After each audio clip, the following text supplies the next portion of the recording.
Hello and welcome to News Across Nigeria. I'm Millicent Walker. On the program today, 3 Chibok schoolgirls undergo more medicals as tests reveal some may require surgical procedure.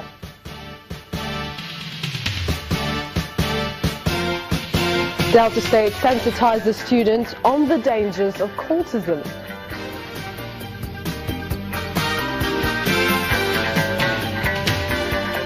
And court affirms the victory of Osinbajo as Abia State governor.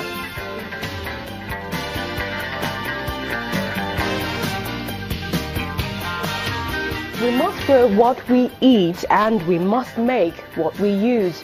These are the words of the acting president, Professor Osinbajo, as he launched the pilot edition of Micro, Small and Medium Enterprises Clinic for Viable Enterprises operating in Katstina State. The acting president promised the federal government's readiness to ease the operation of small-scale businesses across the country. He also praised the involvement of the youth who have dedicated themselves to better packaging, better marketing and improved quality of their product. Also at the launch was the Minister of State for Industry, Trade and Investment, Aisha Abubakar, who explained that the aim of the clinic is to create a platform where enterprise challenges are identified and solutions preferred.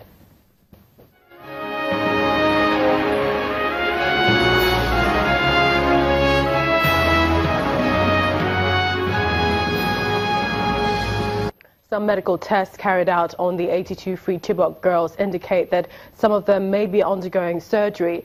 The Minister of Women Affairs and Social Development, Mrs. Jemai Al-Hassan, told journalists in Abuja that the girls are currently undergoing medical screening in Abuja. The minister denied reports that the federal government prevented parents' access to the girls and the 21 others released in October 2016 by Boko Haram. She says pictures of girls released at the weekend had been sent to their parents for identification, while parents of those released earlier now have access to them. Mrs. Al-Hassan explains that contrary to reports that the government had prevented the girls released earlier from going back home, the reality was that they were scared of going back to Chibok.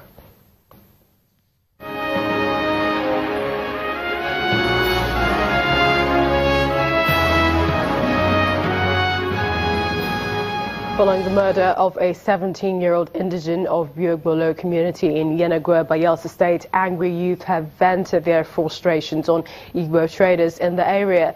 This is because the suspect, known as Tochukwu from the southeast, is yet to be apprehended, which has led to destruction of traders' shops.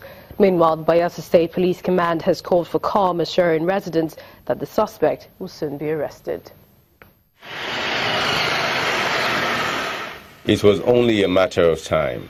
The resentment and frustration of the Biogbolo community in Yenagua, the Bayelsa state capital, over the yet-to-be-solved case of the murder of a 17-year-old female has finally erupted. The Igbo traders in the area are now on the receiving end.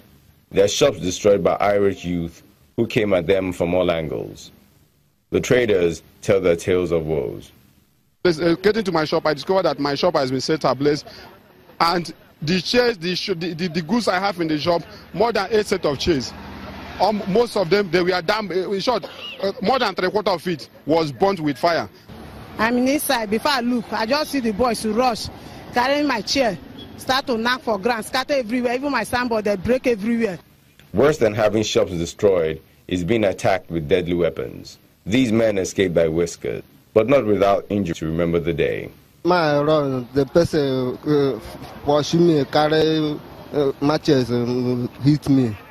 Expressing his displeasure over the development, the Commissioner of Police is insisting that the force is putting in all efforts to apprehend the suspect. The unfortunate thing is that some people are reading meanings into it. Like I would always say, crime is crime. There is no tribe or coloration to crime. So we should not look at it from that perspective. We should look at it at the perspective that somebody had committed murder.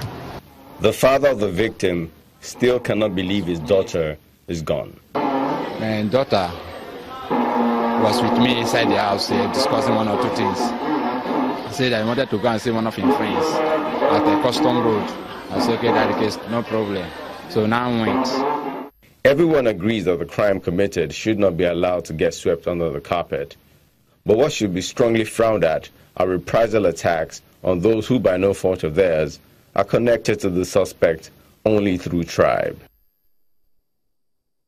And to northern Nigeria, where the United States Agency for International Development, USAID, has committed $2.5 million to improve safe water and sanitation in Kaduna and Bauchi states. This funding is to address the water needs of about 57 million people whom it says are vulnerable to contracting waterborne and other related diseases if nothing is done. Despite the fact that water is critical to human existence, it's quite surprising how government and the people take issues of its management rather lightly. The situation is even more depressing in the rural areas, where polluted ponds and streams remain the only source of water for drinking and other household chores. This trend, according to USAID and other stakeholders, must be reversed if Nigeria must win the war against child and maternal mortality, and that is by providing access to clean water. The Federal Ministry of Water Resources says it's making efforts to correct the trend.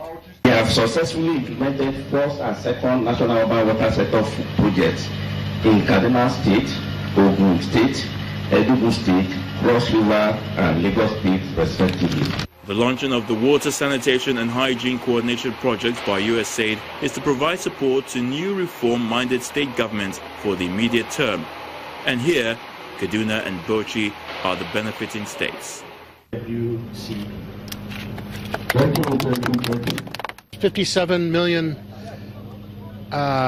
Nigerians still lack access to potable water on a regular basis. The partners of this project, including the World Bank and the African Development Bank, will be assisting the Bauchi and Kaduna states to make capital investments. The two states underscore the importance of water for sustainable development in both urban and rural areas. Kaduna State has committed a lot of resources in the provision of potable water within both urban and rural areas. The ability of any government to provide this very, very essential commodity must be the first, must be on the front burner for every government in the Federal Republic of Nigeria.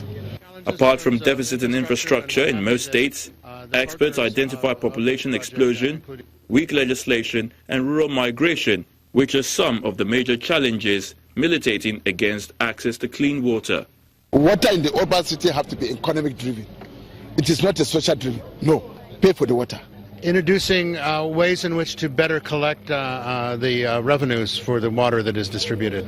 As Nigeria battles to address the problem of lack of water for drinking and sanitation, stakeholders expect that the launch of the Water, Sanitation and Hygiene Project by USAID will strengthen the water distribution services and promote good hygiene practices for Kaduna and Bauchi states.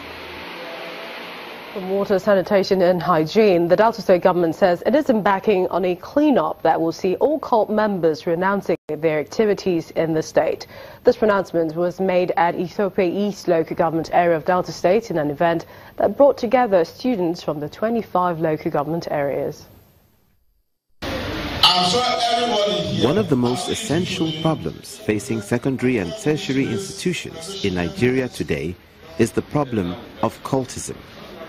As we have today, the menace and the aggressiveness of cult members and cult-related violent clashes and activities on most of these institutions have led to killings and maiming. Cultism destroys your life.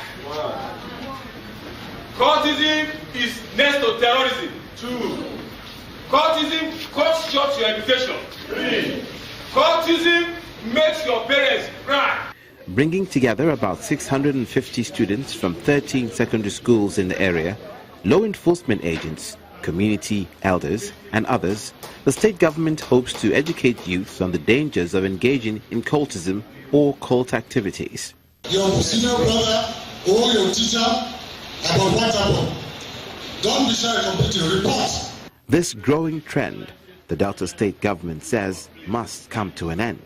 The state government is working with the police through a law that has been passed to deal with those who are found to be members of different cults. Some of the students react on their experience from the summit.